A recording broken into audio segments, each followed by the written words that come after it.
gusto nyo maging DDS, simple lang po, no? Kailangan maging utu-utu kayo. Ganun lang po. O eto, may panawagan ngayon si OG Diaz, mga kababayan.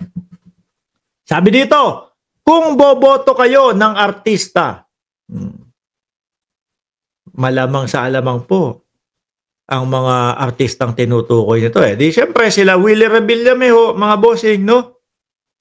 Philip Salvador. Kung boboto kayo ng artista, check nyo, no?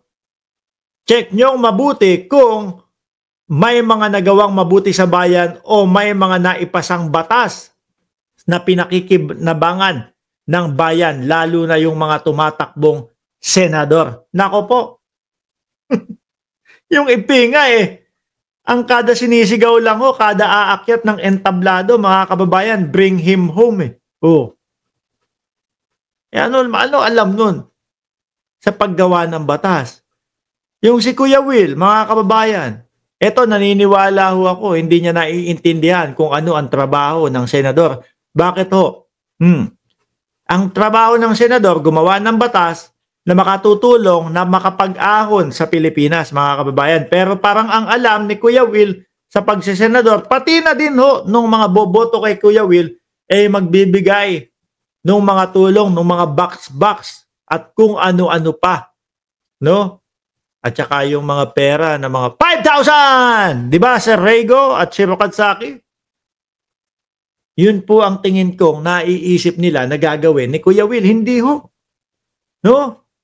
Yung pinaplano ni Kuya Will, mga kababayan, pang NGO, non-government organization. Saan tayo? Punta tayo doon sa nasalanta ng sunog. Mamigay tayo ng box ng mga pagkain, etc. Pero sa Senado, hindi ho ganun. Di ba, Don Keng? Shout out sa iyo, sir. Hindi ho ganun. Mga kababayan. Tapos banatan pa tayo ni Willie Revillame. Plataforma? Saka na, pag nanalo na ako. Sa ngayon, asikasuhin muna nating manalo. No? Yung plataforma, saka na yan natin pag-usapan kapag nanalo na. Hindi ho pwedeng ganun. Tama po itong sinasabi ni OG Diaz. Bilang isang tumatakbo sa pagkasenador, kailangan ilalatag mo yung plataforma de gobyerno mo, ipapaalam mo kung ano yung plataforma mo. Di ba? Ipapaalam mo, ganito po ang aking plano. Gusto kong gumawa ng batas para sa mamamayang Pilipino na meron susuporta sa kanila kung sakaling magkasakit, merong mga gamot, no? Gusto kong gumawa ng ganyang batas. Gusto kong gumawa ng batas na susuportahan yung ating mga kababayan na walang bahay at magkaroon ng pabahay na mga batas na tutulong sa kanila, etc., etc. Hindi po literal na magbibigay ng box. Ito na po yung box ninyo. Hints po ganun. No? Para ang sambayan ng Pilipino, pag narinig yung kanilang plataforma o yung kanilang mga solusyon para sa ating bayan, ay doon po magmumula yung pagboto nila sa isang tumatakbong senador ho, mga bossing. Di ba, Ma'am Chris Rose at Rowena Araguas, taong bayan ang tutulong sa inabuso ni Pulong Supo. Sabi ni Bernie Pogi, di ba? Sabi ni Ram J. Negros, wala na programa ni Willie sa TV, tinanggal na. Di naman daw nagre-rate. Nawala tuloy. Matapang! Maraming bodyguard. No, yan, si Pulong. Anyway, iwanan na ho natin yan, mga kababayan. Lagi nyo na lang pong pakatandaan yung bilin ni OG Diaz. Pag boboto ng artista, siguraduhin ninyo na alam kung ano ang magiging trabaho doon sa Senado. Hep, hep! Hooray! Di ba? O lalo na nga si Philip Salvador. Bring him home. O di ho ba, mga kababayan? Alisin na ho natin ito. Nako po, eto ngayon. Attorney Claire Castro, no? May ibinalita sa atin tungkol doon sa prime water. Nabanggit na din ho natin yan. Napag-usapan na din ho, mga kababayan. Yung sa prime water, eto. Sabi dito, mga kababayan, tandaan po natin, marami na po na mga kababayan natin ang customer po ng Prime Water na siyang umiiyak.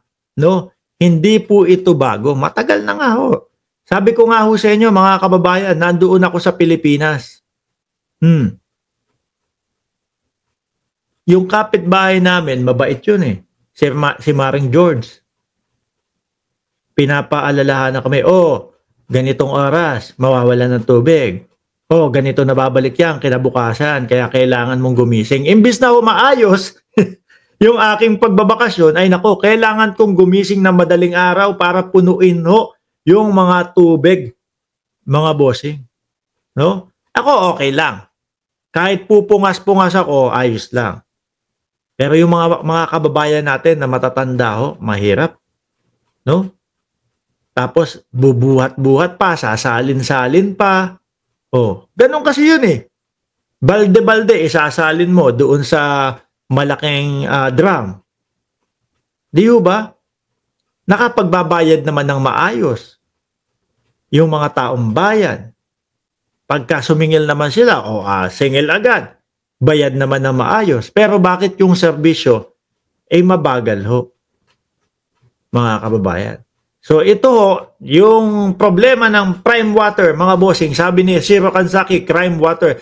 Sa totoo lang, boss, idol, kung sakali si Sara ang secretary ng DND, Department of National Defense, laglag na si BBM. Or si Gloria ang naging speaker, wala na ngayon si BBM. Kaya nga po no? Kaya hinadlangan mga kababayan.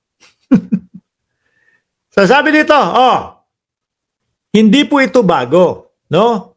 Kaya po nakakapagtaka kung bakit hindi ito nasolusyonan nung nakaraang administrasyon. Baka katsokaran nila, mga kababayan. Baka best friend nila, mga kababayan. Ano nga po ang sabi ng dating Pangulong Duterte? Nandiyan naman ang mga bilyar. Sila ang magpapatakbo ng tubig. Sabi ni Mark Chris, bulok ang serbisyo ng Prime Water. Baka po, kaibigan nila, malapit sa kanila, kaya ganun na lang. Sabi nga po nung mga nandun, yung mga leader po ng leader po sa Bulacan, mga kababayan, ang sabi nila, lumiliham, sinusulatan, kumukonekta sila sa Prime Water, wala naman daw sumasagot sa kanila, kaya gusto, paalis na daw. Sabi ni Vicky de Villa, Sir Mike, nakakatakot pag nanalo